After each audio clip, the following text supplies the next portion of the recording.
Hi guys, welcome to this new video. Today I'll be talking about the E3 conferences from Sony and Microsoft, how I feel about them, what we saw, what we expected, what we didn't get, etc, etc, etc. So I'll be starting with the Microsoft conference, and they revealed the Xbox One X. Now it came with a lot of specs. They were throwing out numbers such as 6 teraflops, 12 gigs of GDDR5 memory, 326 gigs per second of memory bandwidth. Then they were also talking on about 8 million pixels, HDR, wide color gamut, premium Dolby Atmos sound, 4K UHD Blu-ray playback, all that goodness. They threw all of that at us and they priced it at $499. That's the release price, and also roughly, well, it was listed on the South African websites that it would be going for then 7,500 rands from the box. And they also mentioned the fact that all previous accessories from the previous consoles will be able to work with this console. So everything from the Xbox One and Xbox One S will work on the Xbox One X, similar to the PS4, PS4 Slim, PS4 Pro, that whole goodness. Now, when we compare it to the PS4 Pro, the PS4 Pro is only packing 4 teraflops and an 8 gigs of DDR5, which is I mean, I can't really tell you how much of a difference that does in terms of performance, but I just know that the PS4 Pro does its thing really well and the Xbox One does its thing very well. Although on the flip side, the PS4 Pro is going for $400 right now at BT Games. With +1 game you can get it at for 7,000 rands. So there's a 500 rand difference between the PS4 Pro and the Xbox One X. Although the specs are really crazy in comparison to the PS4 Pro, and for that 500 rand difference, I would say, wow, I'd consider it. You know, the question is, what do they convince us with? What did Xbox bring to E3 to convince us to buy this console? And to begin with, they started with Forza Motorsport 7, which was running at 4K, all that goodness. They had a huge 4K screen that they built up on the stage, and everyone was happy about it. And I was thinking, this is good. They do this every year. Every E3, they announce a new Forza, and I'm happy. But one thing you must not forget is not everybody's a car fanatic, and not everybody's there to see Porsche 911 G2 RS. I love that car. I love cars. I personally love cars, but I'm not gonna spend 1,000 rands on a Forza Motorsport game. You know what I mean? And I think this is one thing that it's all based on opinion at the end of the day. I don't like car games. There are a lot of people that buy Xboxes because of Forza, but I'm not one of those people, and I don't know many people that buy Forza.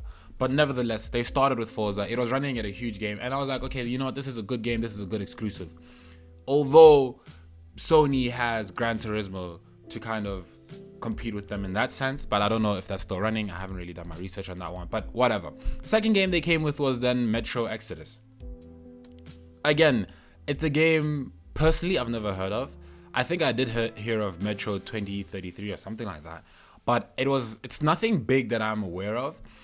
But let me just say it this way, it's not Halo, you know what I mean? It's not Gears of War. And I'm not saying they should have brought another Gears of War or another Halo, but nevertheless, this happened. They brought Metro Exodus. Again, I can't say anything. Then they brought Assassin's Creed Origins. I lit up. The room lit up. Everyone was happy. I was happy. My girlfriend was happy. I was like, whoa, this is happening. Assassin's Creed Origins.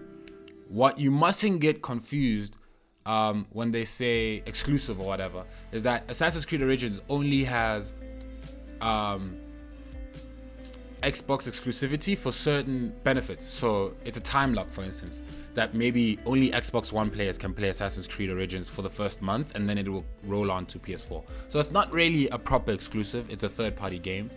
And I was like, you know what? There's not much we can do. Battlegrounds is also coming to Xbox. I think that's a Xbox exclusive right there. It's going to be PC at Xbox. You guys will have to correct me in the comments below, but I think it is. And I was kind of excited about that, but they didn't really give us a release date or anything. They just said it's coming. We don't know when. And I was like, okay, you know what? That's cool. Now, interesting thing that also happened is that Xbox One S price dropped. So I thought, hey, this is a pretty good, you know, situation that will allow people to now get introduced to the Xbox family. Now that the Xbox One S price has dropped to $249, I can't really tell you how much that goes for in South Africa, but I was kind of happy. I was like, yay, this is good. Anthem also released, shown at the Xbox conference. And again, not exclusive to Xbox. It will come to all platforms. It's just a time lock for Xbox. It's just maybe certain content is exclusive to Xbox. I don't know. DLCs probably. So nothing big here. Nothing big. Just Forza really. They didn't even hint a new Halo 6 or something. They could have given us even a teaser for that. I mean, I would have personally been okay with that. But let's not get it confused, guys. Console first exclusive. This just implies a time lock or something like that. Just exclusive content, but not necessarily the game exclusive to that. So personally, I wasn't convinced to buy this new Xbox One X. According to all the games that they gave us, they just gave us third-party games. I mean, they did bash 44 games. 22 of them are exclusive. I don't know what they did, but I just saw a bunch of games that I've never heard of. Sea of Thieves is all interesting, and Minecraft is all interesting, but I think we want the big games. We want the nice, juicy parts, the new IPs that are crazy and just exclusive to Xbox, similar to Sony, but I never got that.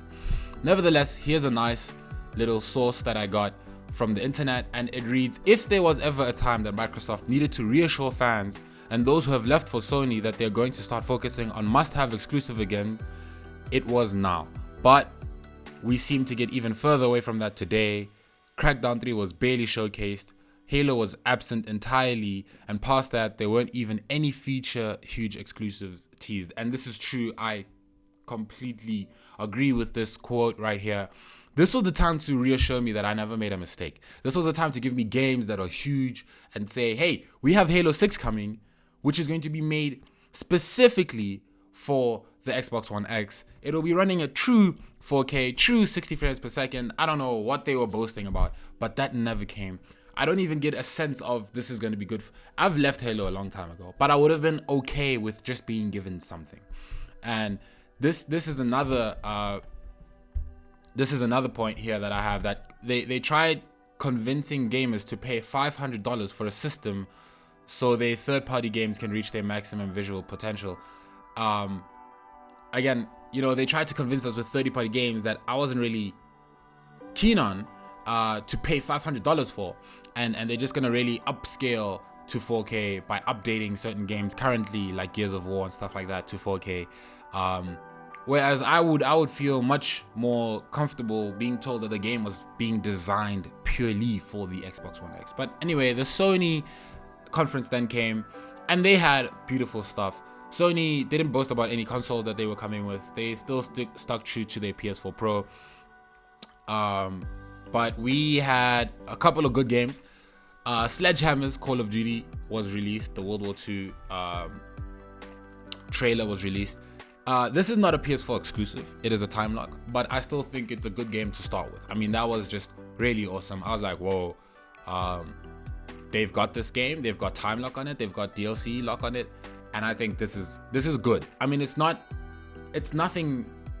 theirs, but again, it's a good game. It's a game that everybody knows. It's a big game, and them having time lock on it, that makes sense now, you know? So already I can match that with Anthem and say, all right, Sledgehammer and Anthem cancel each other out. Now let's start again. And then they had some VR stuff. They had a whole VR section, which was really boring to me. I'm not really concerned about all of that. I'm not a VR guy. I'm not gonna pay that much for a VR set. Unless they price drop that stuff, I'm not buying it at all. But I do understand that they had to mention it to those people who did buy VR. Because I mean, I recently heard that they crossed 1 million units sold. So it was completely understandable, but I just slept that whole situation. Then they introduced God of War exclusive. This is a pure exclusive. This is a game that everybody has been waiting for. I think in December we were given a little teaser. Now we were given a bit of more in depth with the game. We were shown more. We were told how it was gonna work. They had a whole 30-minute segment afterwards about how the producing of the game went down, how the kid was, how he was still young and everything, and how he's popping up and everything. And I was quite interested in that, and it really looked good. And I said, hey, this is an exclusive that's coming soon. Early 2018, this is good. Detroit Become Human, for me, not convincing. I'm not a Telltale guy, but again, exclusive. I don't know if it's time lock exclusive or just proper exclusive, but nevertheless, it was something worth mentioning. I'm not gonna really count it into the list. Days Gone, that's pure exclusive. There I was like, this game is crazy. The first time the game was revealed to me, I said, this is just a mess. All these zombies running around and killing each other and everything was just a mess. But I said, hey, this is cool. The second time around, when I saw it at E3, this time it was cool. I liked it. It looked fresh. It looked good. I'm definitely buying that game. Destiny 2 also revealed. This is a time lock once again. But I guess, you know, having that associated to your company, to Sony, is also a very big step up for me. So I was like, hey, this is pretty cool. I'm definitely gonna cop that. I need a PS4 before Destiny 2 comes out, before the betas come out, because I'd really like to get onto that. Spider-Man was a true exclusive. That game looked crazy. Again, that's a huge game. I think it definitely falls in the AAA section. It was a huge game. It's purely exclusive. Xbox is not even gonna get a taste of that. And this is the thing is, Spider-Man is well known. Everybody likes Spider-Man. You know, there's maybe not everybody's gonna buy it, but once you say Spider-Man, everybody knows what you are talking about. But when people say Sea of Thieves to me, I'm like, wait, what are you talking about? When people talk about other games that I don't know, I was like, I don't know what you're talking about. But if you shout Spider-Man to me, now I know. If you shout God of War to me, now I know. And Days Gone, I never knew about it. You know, I think it's a new IP. But boom, everybody's talking about it. You know, so that's 3 games right there that are just hot fire. And Forza is the only thing Sony could give us. And then they gave us a console on top of that. So the conclusion here is that this E3 2017, Sony won hands down. They had more exclusives, and the time lock exclusives, they were better. Sledgehammer's Call of Duty was crazy. You know, that's a crazy time lock exclusive kind of content that you want for your company. Destiny 2, same thing. Whereas Microsoft could only give me Anthem, as far as I know, and Assassin's Creed Origins. So I was like, nah.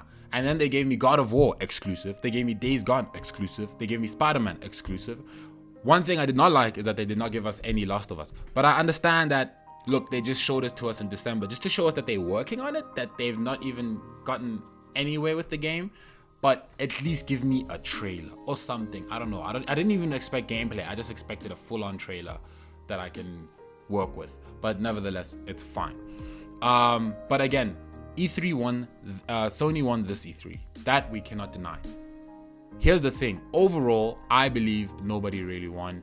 I saw a quote recently that not a quote actually. I saw YouTube comments under the Sony E3 highlights, and one of them said, Sony's 4K really ain't 4K though. And then somebody replied, none of your business. Good Microsoft games ain't really good though. And I could 100% relate to that, and I said, this is where I believe nobody really won. Sony's 4K isn't really 4K. The PS4 Pro isn't really pushing 4K, native, true 4K. It's not really all that, you know, they're preaching about it, but they're not really doing it, whereas Xbox is doing it. But here's the thing, Xbox doesn't have any games to push in true 4K, other than Forza, really. And I'm not too convinced about that. And nevertheless, whether it's pushed at 4K or not, they're not really that good of games. Like Forza Horizon is a good game, I can't lie to you, but that's all I can say for Xbox. That's all they have. They don't have good games. Microsoft doesn't have good games. Sony is not really pushing 4K. But here's the thing, what really matters to you? Graphics or gameplay? And to me, gameplay goes a long way. I love a good game. I love a good story. Remember, Sony still has Red Dead Redemption and stuff like that. That's still gonna come to them, which is time lock, not exclusive, but time lock nevertheless. FIFA also time lock exclusives. So again, I prefer the games, and this is where I side with Sony. That Sony came in first minutes and said, this is all about games. It's all about the games. This has absolutely nothing to do with what console you're pushing. I don't care. I want to see games. Xbox is coming in with, you can watch Blu-ray, you can do this, you can do that, all in 4K. Wow, I'm so happy, but where are the games? Where is Halo 6? Where are new IPs that are just exclusive to you guys? Where is Gears of War? I don't know. I'm not convinced, guys. So please do me one favor. If you guys enjoyed this little conversation, this little rant that I had, hit me up in the comments below. I'm having a lot of fights with people because people are saying, hey, Microsoft released 44 games. Why are you mad? Bro, 44 games that are trash, probably. Whereas Sony gave me, what, 5 quality games? I have every reason to buy a PS4 Pro now. I'm even looking at prices now. But nevertheless, guys, thank you so much for tuning in. Hit me up in the comments below. Don't forget to like and subscribe if you're new to this channel. And hit me up in the comments if you guys want to know. Guys, pieces. I love you all. Deuces.